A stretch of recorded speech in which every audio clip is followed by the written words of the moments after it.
में श्रीमद् भागवत महापुराण की प्रथम खंड की सप्तम स्कंद की अथ नवमोऽध्यायः नवमाध्याय प्रहलाद जी के द्वारा नृसिंह भगवान की स्तुति हिंदी में का से आरंभ कर रहा हूँ। त्रुटियां कुछ रह जाए तो क्षमा करेंगे। इससे पूर्व मैंने आप लोग को प्रहलाद जी के हिरण्यकशिपु के द्वारा प्रताड़ना,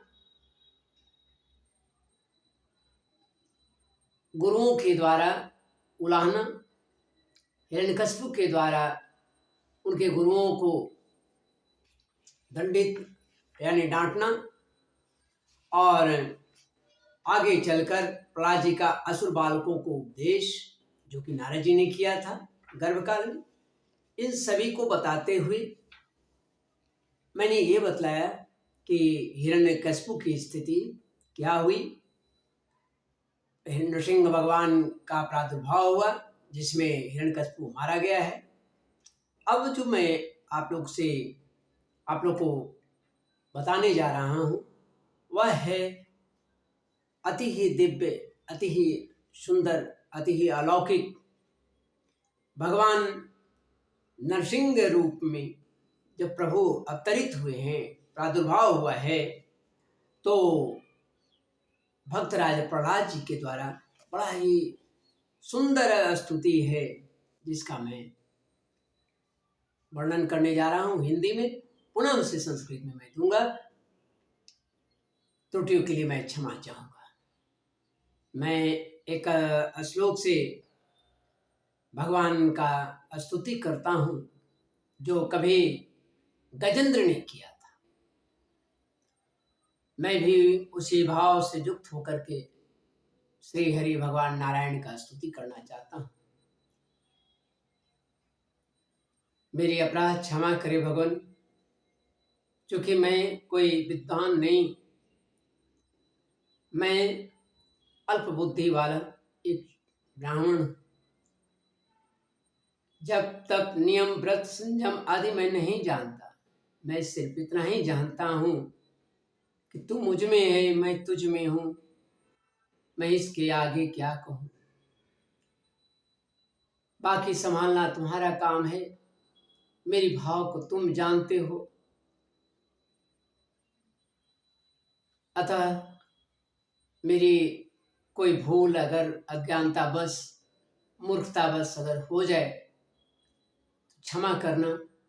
मैं तुम्हें कष्ट नहीं दे सकता, मैं स्वयं ही कष्ट झेल लेना चाहूँगा। तुम प्रसन्न हो तो सारी सृष्टि प्रसन्न है, सारी सृष्टि प्रसन्न है तो उसी में तो मैं भी हूँ ना भगवान। इसलिए सदा प्रसन्न रहो।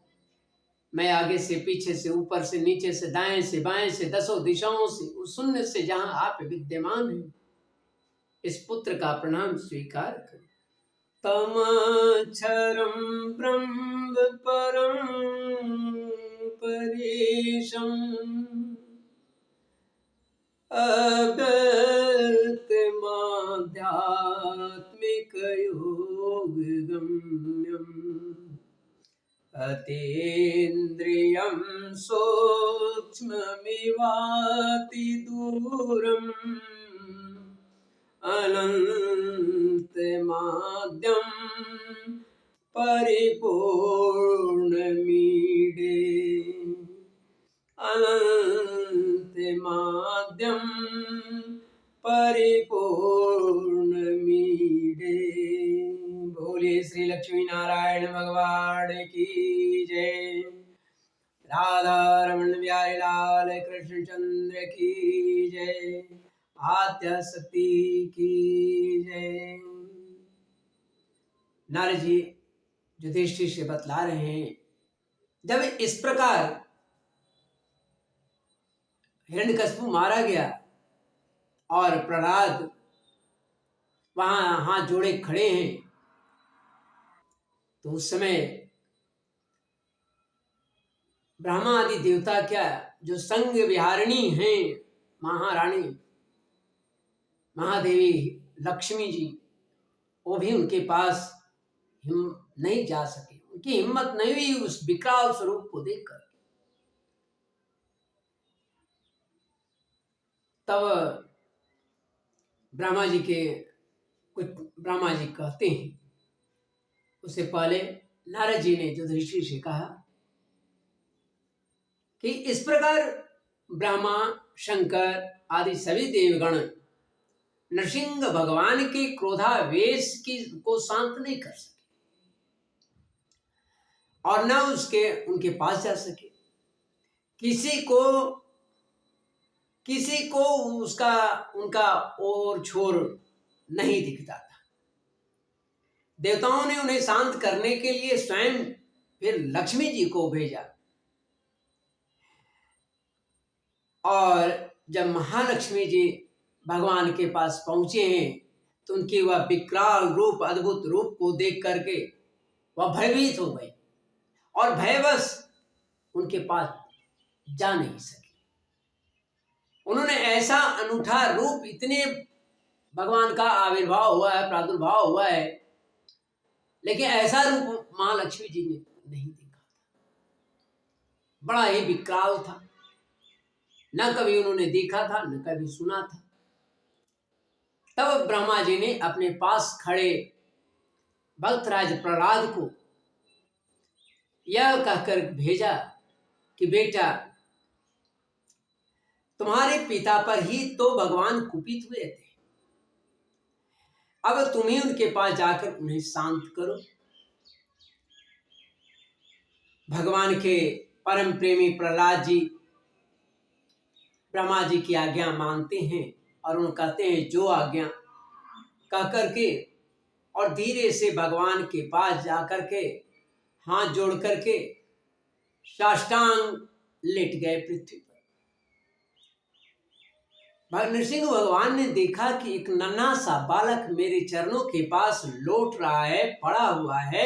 उनका हृदय दया से भर गया। बोलिए श्री लक्ष्मी नारायण भगवान की जय। प्रभु ने देखा कि एक नन्हा सा बालक मेरे पैरों के पास पड़ा है। प्रभु तो कोमल चित्त है, अति दयालु हैं। उन्होंने प्रहलाद जी को दोनों हाथों से उठा करके उसके सिर पर हाथ रखकर फेरने लगे। सिर पर हाथ रखकर फेरने लगे, कर कमल रख दिया। जो काल सर्प से भयभीत पुरुषों को अभय दान करने वाला है, वही हाथ आज प्रहलाद जी के सिर पर है। तो अब भगवान जी के कर कमल जब प्रहलाद जी के सिर पर स्पर्श हुआ, तो स्पर्श होते ही उनके बचे खुचे जो पाप थे वो भी समन हो गए, वो भी जल गए। जो बचे खुचे अशुभ संस्कार थे वह भी झड़ गए और तत्काल उन्हें परमा तत्व का साक्षात्कार हो गया, बोध हो गया। उन्होंने बड़े प्रेम से और आनंद में मग्न होकर भगवान के चरण कमलों को अपने हृदय में धारण किया। उसी समय उनका सारा पाप समाप्त हो गया। उनका और सारा शरीर पुलकित हो गया। हृदय में प्रेम की धारा प्रवाहित हो गई और वे पुलकित हो गए। हृदय में प्रेम की धारा प्रवाहित होने लगी, नेत्रों से अश्रु प्रवाह होने लगा, अश्रु झरने लगे। तो प्रहलाद जी के भावपूर्ण हृदय और निर्निमेष नैनों से भगवान को प्रहलाद जी देख रहे थे। भाव की समाधि से स्वयं एकाग्र हुए मन के द्वारा उन्होंने भगवान के गुणों का चिंतन करते हुए प्रेम भरी गदगद वाणी से प्रभु को स्तुति करते हैं, प्रभु की स्तुति करते हैं। अब प्रहलाद जी भगवान के क्रोध को शांत करने के लिए क्या कहते हैं? प्रहलाद जी ने कहा कि ब्रह्मा आदि देवता, ऋषि, मुनि और सिद्ध पुरुषों की बुद्धि निरंतर सत्व गुणों में ही स्थिर रहती है और स्थिर रहती है। फिर भी जब अपनी धारा प्रवाह स्तुति और अपने विविध गुणों से आपको अब तक शांत नहीं कर सके, आपको रिझा नहीं सके, संतुष्ट नहीं कर सके, फिर तो मैं तो एक असुर जाति का, क्रूर जाति में, असुर जाति का में उत्पन्न हुआ हूँ। क्या आप मुझसे संतुष्ट हो सकते हैं? बोलिए श्री लक्ष्मी नारायण भगवान की जय। ब्रह्मादय सुरगणां मुनयोऽथ सेता सत्त्वैकतानमतयो वचसां प्रवाहे नारादितुं पुरगुणैरधुनापि पिप्रू किं तोष्टुमर्हति समे हरिरुग्रजाते मन्ये धनाभिजनरूप तपश्रुतोजस् तेज प्रभाव बल पौरुष बुद्धि योगा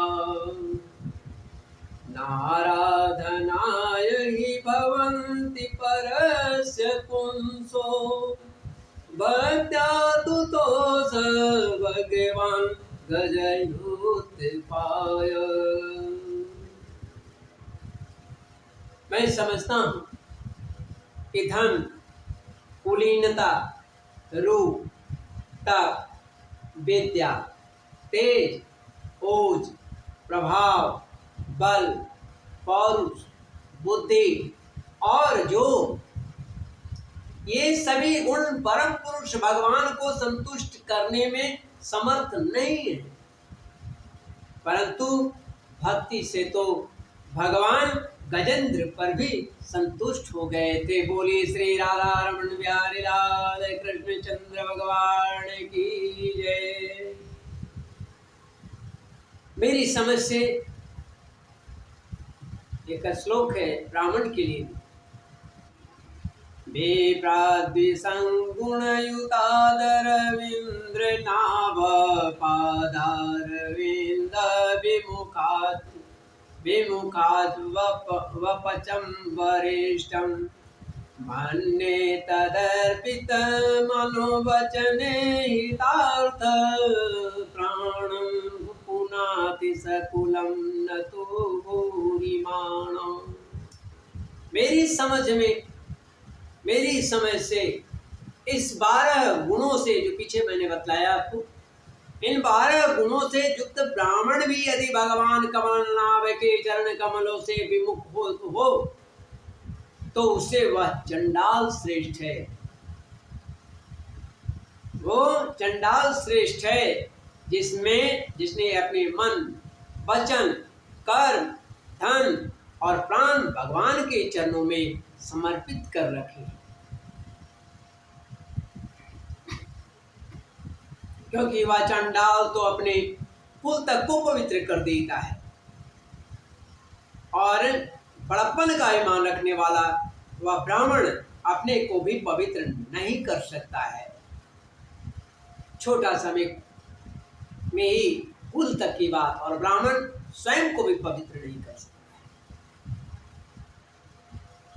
सर्वशक्तिमान प्रभु अपने स्वरूप के साक्षात्कार से ही परिपूर्ण है।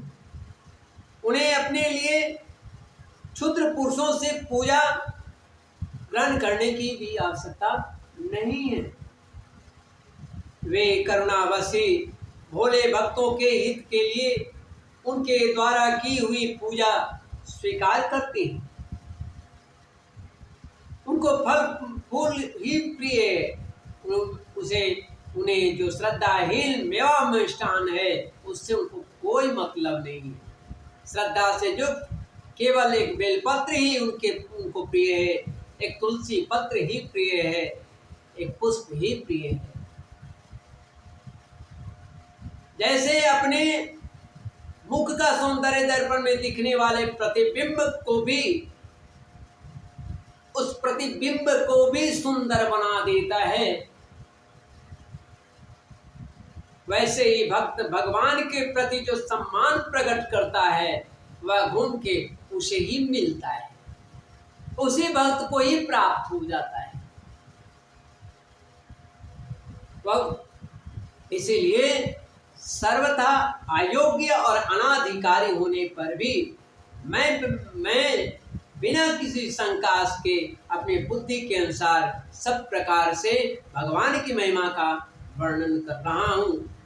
इस महिमा के गान का ही ऐसा प्रभाव है कि अविद्यावश संसार चक्र में पड़ा हुआ जीव तत्काल पवित्र हो जाता है, तत्काल पवित्र हो जाता है। इसलिए भाइयों, मेरी माताएं, बहनें, युवा, वृद्ध, बालक सभी इस स्तुति को सुने। भगवान आप सत्वगुण के आश्रय हैं। ये ब्राह्मण आदि सभी देवता आपके आज्ञाकारी, आपके आज्ञाकारी भक्त भी आपके आज्ञाकारी पुत्र हैं। ये हम दैत्यों की तरह आपसे द्वेष नहीं करते, आपसे निर्मल प्रेम करते हैं।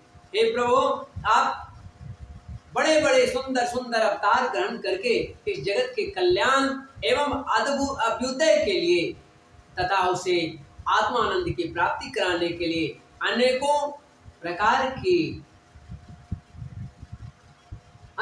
प्रकार की लीलाएं करते हैं और अपने भक्तों को आनंद देते हैं। जिस असुर को मारने के लिए आपने क्रोध किया था वह असुर तो मारा गया, वह तो मेरा पिता था, वह मारा गया, मारा जा चुका। अब आप अपना क्रोध शांत कीजिए। जैसे बिच्छू और सांप की मृत्यु हो जाने पर या मार दिए जाने के बाद सज्जन पुरुष भी सुखी हो जाते हैं, भय मुक्त हो जाते हैं, वैसे ही इस दैत्य के संहार से सभी लोगों को बड़ा सुख मिला है। अब सब आपके शांत स्वरूप के दर्शन के वाट जो हो रहे हैं, दर्शन की इच्छा रखते हैं। हे नृसिंह देव, भय से मुक्त होने के लिए भक्तजन आपके इस रूप का स्मरण करेंगे। एक बात हमेशा याद रखेंगे आप सब, कोई भी जो बहुत ज़्यादा भयभीत रहता हो, हर समय भय लगा रहता हो, तो ये भक्तराज प्रहलाद के द्वारा नृसिंह भगवान की जो स्तुति है इसे अवश्य सुनते रहे, वो भय मुक्त हो जाएगा, निश्चित ही भय मुक्त हो जाएगा। घरों में किसी तरह की भी बाधा हो तो इसे ब्लूटूथ के द्वारा या स्पीकर के द्वारा इसे बजा सकते हैं, जिससे घर में नेगेटिव जो ऊर्जा है वो बाहर निकल जाएगा।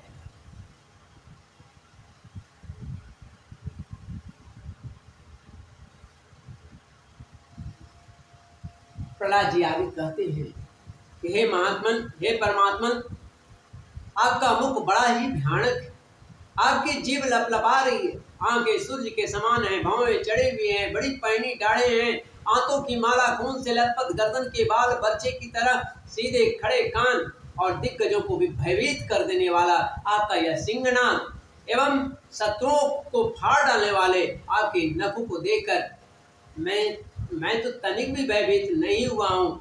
दीन बंधो, मैं भयभीत हूँ तो केवल इस असह्य और उग्र संसार चक्र में पिछनिस भयभीत उससे, इन सभी चीजों को भय नहीं। मैं अपने कर्म पासों में बंध कर इन भयंकर जंतुओं के बीच में, ये राक्षसों को जंतु के रूप कह रहे हैं, इन जंतुओं के बीच में डाल दिया गया। हे मेरे स्वामी, आप प्रसन्न होकर मुझे आप कब अपने चरण कमलों में बुलाएंगे? जो समस्त जीवों की एकमात्र शरण और मोक्ष स्वरूप है, उस चरण में कब आप हमको बुला लीजिएगा? यस्मात् प्रिया प्रिय वियोग सयोग जन्म शोकाग्निना सकलयो निषूदयमाना दुःखौषधं तदपि दुःख मतगधियाहम् भूमन् भ्रमामि वद मे तव दास्ययोगम् सोऽहं प्रियः सुहृद् परदेवताया लीला कथास्तव नृसिंह विरञ्चि गीता अंजस्थितर्म्यनु गृणन् गुणविप्रमोक्तो दुर्गाणिते पदयुगाल युगालय हंस संग। आगे कहते हैं कि हे अनंत, मैं जिन जिन योनियों में गया उन सभी योनियों में प्रिय के वियोग और अप्रिय के संयोग से होने वाले शोक की आग में झुलसता रहा। शोक की आग में झुलसता रहा। उन दुखों को मिटाने की जो दवा है वह भी सुख रूप नहीं है, वह भी दुख रूप है। मैं न जाने कब से अपने से अतिरिक्त वस्तुओं को अपना आत्मा समझकर इधर उधर भटक रहा हूं।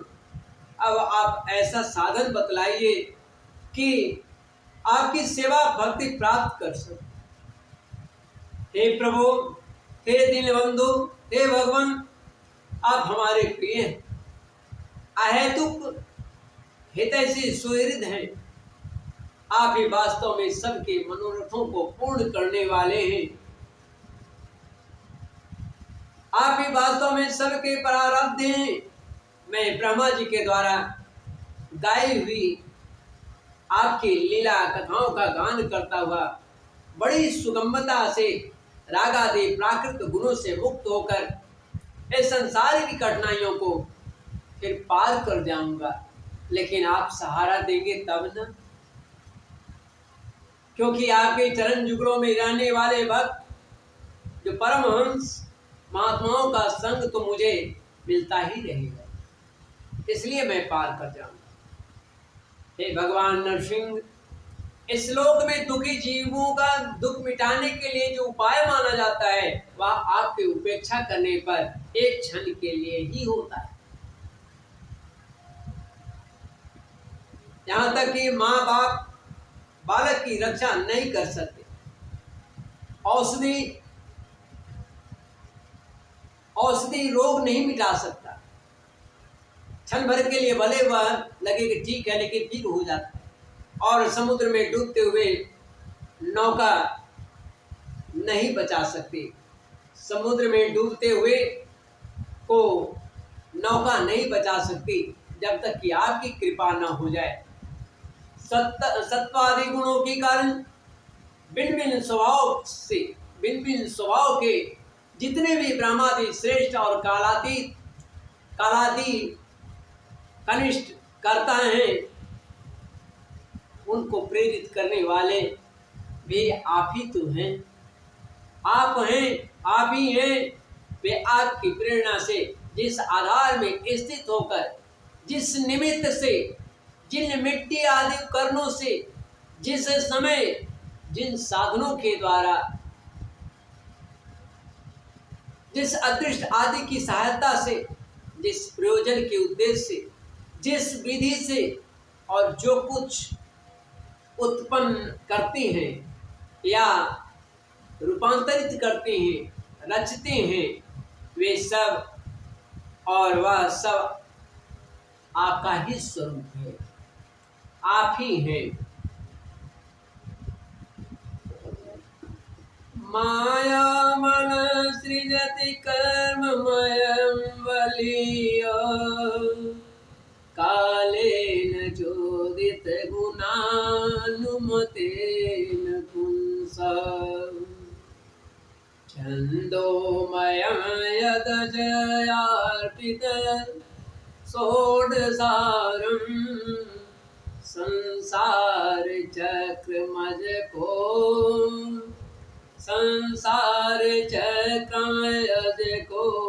तितरेत त्वदन्याम्। पुरुष की अनुमति से काल के द्वारा गुणों में क्षोभ होने पर माया मन प्रधान लिंग शरीर का निर्माण करती है। वह लिंग शरीर बलवान कर्ममय एवं अनेक नामों में अनेक नाम रूप में आसक्त छंदोमय है। यही अविद्या के द्वारा कल्पित मन 10 इंद्रिय और 5 तन्मात्रा, इन 16 जो विकार रूप आरी से इन विकार रूप आरों से युक्त संसार चक्र है। जन्म रहित प्रभु, आपसे भिन्न रहकर, आपसे अलग रहकर ऐसा कौन पुरुष है जो इस मन रूप संसार चक्र को पार कर जाए? संभव नहीं। सर्वशक्तिमान प्रभु माया इस 16 आरों वाले संसार चक्र में डालकर ईख के समान, गन्ने के समान पेर रही है। आप अपनी चैतन्य शक्ति से बुद्धि के समस्त गुणों को सर्वदा पराजित करते हैं, पराजित रखते हैं और काल रूप से संपूर्ण साध्य और साधनों को अपने अधीन रखते हैं। मैं आपकी शरण में आया हूँ। हे भगवान, मैं आपकी शरण में आया हूँ। आप मुझे इसे बचाकर अपनी सन्निधि में ले लीजिए, खींच लीजिए। आगे प्रहलाद जी कहते हैं कि हे भगवान, हे स्वामी, जिनके लिए ललायित रहते हैं स्वर्ग में मिलने वाले समस्त। श्रीमद् भागवत महापुराण के प्रथम खंड के 7वें स्कंद के 9वां अध्याय प्रहलाद जी के द्वारा नरसिंह भगवान की स्तुति का रूप में समाप्त होता है।